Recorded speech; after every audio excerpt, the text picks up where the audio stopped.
Christina Weaver. I'm one of the co-founders of the Women's Creative, and I'm going to be talking to you about branding today. We're going to cover a lot fast, but this is going to be a really awesome introduction to what a brand is and how to direct and guide your brand and allow it to change over time.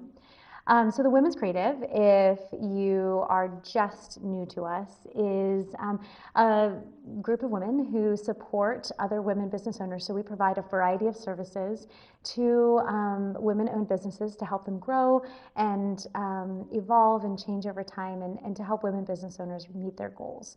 So welcome to Mighty Networks. We hope that you're really enjoying it.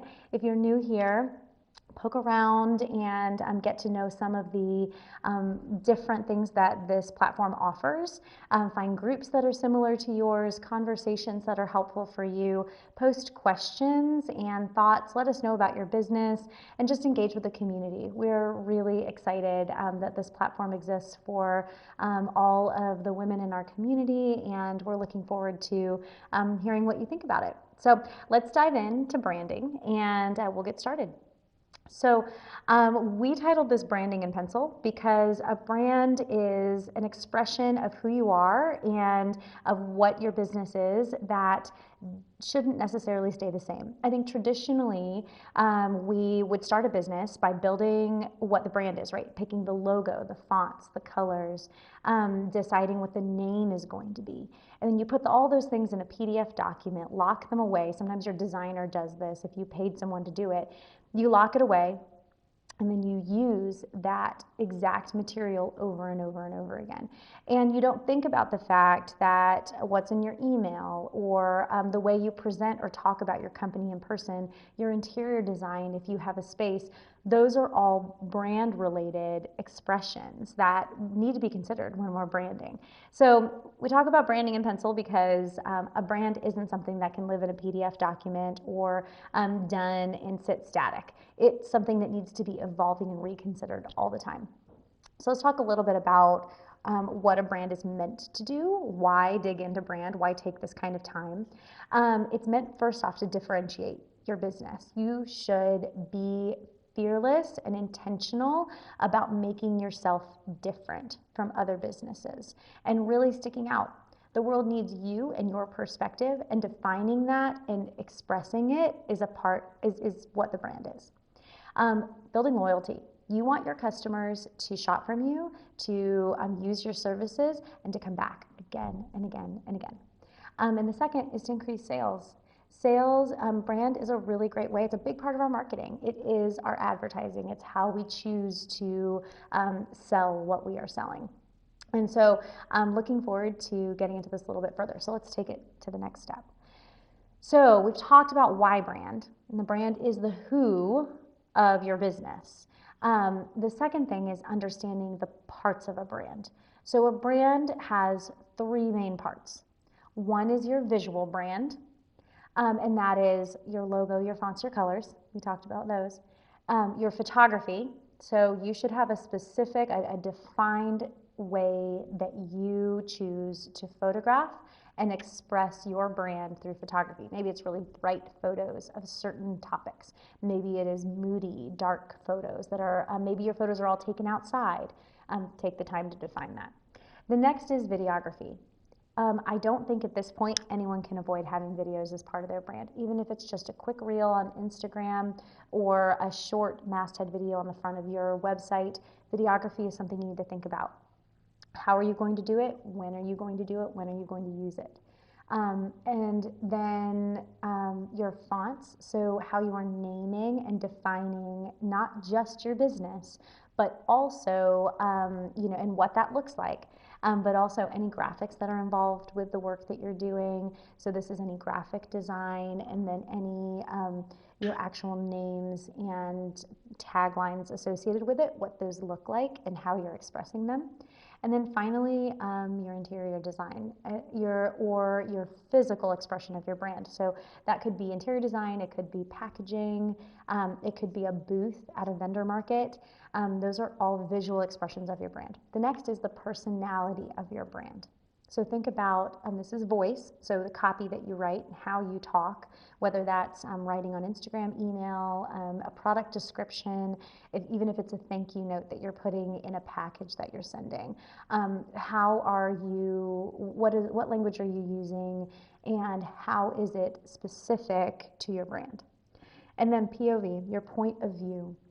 This has become more and more important over the last couple of years. Consumers want to know who you are and who you stand for.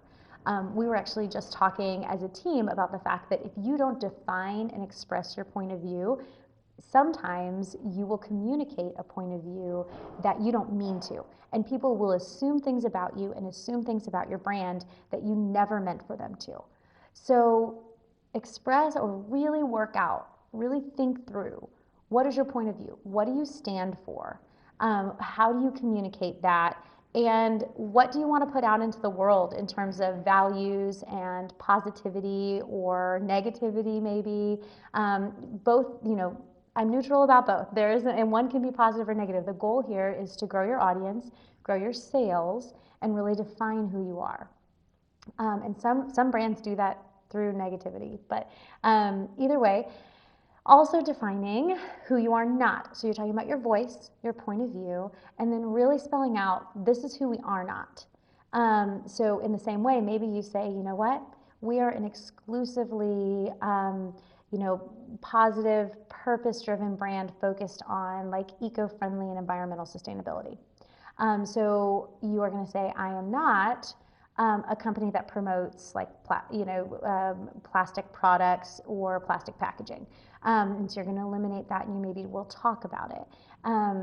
You may define who you are not by saying, this is not how we define our audience. So for the Women's Creative, for example, we make the choice to not use the phrase boss babes. And that's just something we don't do. We call our audience creators and creatives. And that's the language that we've chosen. And then the last piece of personality is thinking through what small details are woven throughout your brand. So this could be, for example, it could be the word for us, the word creators. That's something that is woven throughout our brand. And honestly, this could refer to your visual brand as well. So you could say, you know what, we are going to use the shape of a lightning bolt throughout everything we do. And this could be in our copy, even on social media. You could use that little lightning bolt emoji. You could use it also as part of your logo. You could use it as part of your physical expression of your brand in printed materials. And that's like a brand touch that's woven throughout. The same thing, you can do the same thing with language and personality in your brand. Here is a feeling, here is a group of language that we're going to use over and over and over again in different ways throughout our brand. And then the last part of a brand is an audience archetype. So the reason why you do this, and this is, an audience archetype is where you just define who your customer is. And it's so much more than saying it is this gender person of this age who lives in this space. It's also saying this is what they eat, this is what they drink, this is what they do on the weekend. These may be the books that they choose to read. It's really breaking down who those people are. You might even think through what excites them, what are their fears, where else are they shopping, what are your kind of similar brands that they are attracted to. Really think through this audience archetype because it will help you define who your brand is and is not based on your customer. And this is something that, like, when you first start out, you might not know this very well. But as you get to know your customers, you're going to notice consistencies in them. And you might take the time in your brand guide or in brand notes that you keep to define that. And that will be really helpful for you. Understanding what they like, don't like, and what the next hot thing is for your particular customer segment is going to make evolving your brand, defining it initially, and then evolving it that much easier. So there are two types of brands that you can consider when you're first starting to brand. The first one is a personal brand, and this is where you as a person are at the center of your brand. Now, caveat, this does not have to be everything that you are. This doesn't have to be all of the parts of your personality. It doesn't have to express every part of your life. So when you go to define who your personal brand is, you're going to choose like a set of values that you're going to publicly communicate or express. And there may be things that you even write down that you're like, I am not going to put this into my brand. This is part of who I am, even on a regular basis, but this is not going into my brand. And then you're going to structure it similarly to the way you would structure a corporate brand. And in another video segment, we'll talk a little bit about actually writing down the parts of a brand. But from what we just spoke about, your personal brand is going to have a visual definition of the brand. It is going to have a specific personality that you define, and then it should have an audience segment. Now, your audience archetype for a personal brand is going to be much less important because you know who you are and you are expressing who you are through your brand, and you are looking for people who can relate to you, who are like you. Essentially, you are your audience archetype. You are the person that you are going for. And so it's already in a way somewhat defined. And then the other thing that you want to think about if you're using a personal brand is that this will come across in your voice. So this is going to be in the first person. You are going to be talking in a lot of your copy. So you can really keep things like fairly simple as you are expressing your brand. You can just do what feels right and natural for you because you are the person who is part of this brand. Visually also, generally you are going to be photographing yourself and you are going to be photographing your home or maybe where you walk or what your life experience is. And you and your life experience and your perspective are what define the brand. A couple examples of this are people who kind of inspire me. One of them is a Peloton instructor, actually. Allie Miss Love is her Instagram handle, so ALLYMISS and then LOVE. Allie Miss Love, she is really, really cool, does a phenomenal job of being authentic and real and expressing like a very particular kind of portion of herself as her brand. And then the other one who is local to St. Louis is Lily Kitty, so LILY.KITI, and I would check her out. She's really cool. And then if you're a corporate brand, so that's you can have a personal brand or you can have a corporate brand, a company brand. In this case, the voice and the visuals are completely different from your personal. And it may not be completely different, but they are not your personal voice. It is not necessarily portraying your personal life. This brand lives on its own. It has its own defined personality. This type of brand features consistent themes that align with the business's goals, and it communicates the company's point of view.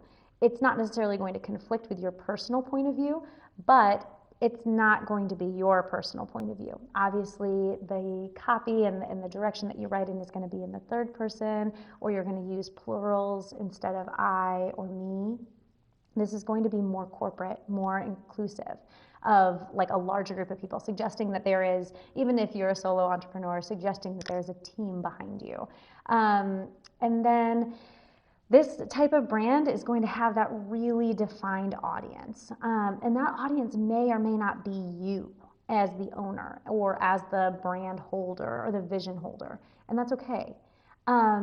This particular type of brand is going to have like a very, very defined tone and expression and values and mission. And it's, I'm sure, not going to conflict with who you are, but it's going to be even like a more narrow kind of direction or approach than a personal brand would be, where you could open it up to more parts of your personality potentially. This type of brand still needs a point of view. It still needs an opinion. It still needs to have deep definition and some depth to it. This is a lot more than just selling products. This is definitely having, corporate brands have opinions and personalities, but they tend to be less personal. They tend to be more corporate, more universal. They use, language that you may be used to hearing with other corporations, and you can define all of that. But it is more corporate. So a couple examples of a corporate brand that I would recommend. There's a national brand called Girlfriend Collective, and the Instagram is just Girlfriend. And they do a phenomenal job of connecting with their audience, really knowing their audience, balancing that with sales, and being, extremely corporate. You really don't necessarily know who's behind them, but they're very relatable. You want to get behind it. I feel very attached to that brand because of what they stand for. Locally, two that I would look at are Golden Gems and Big Heart Tea.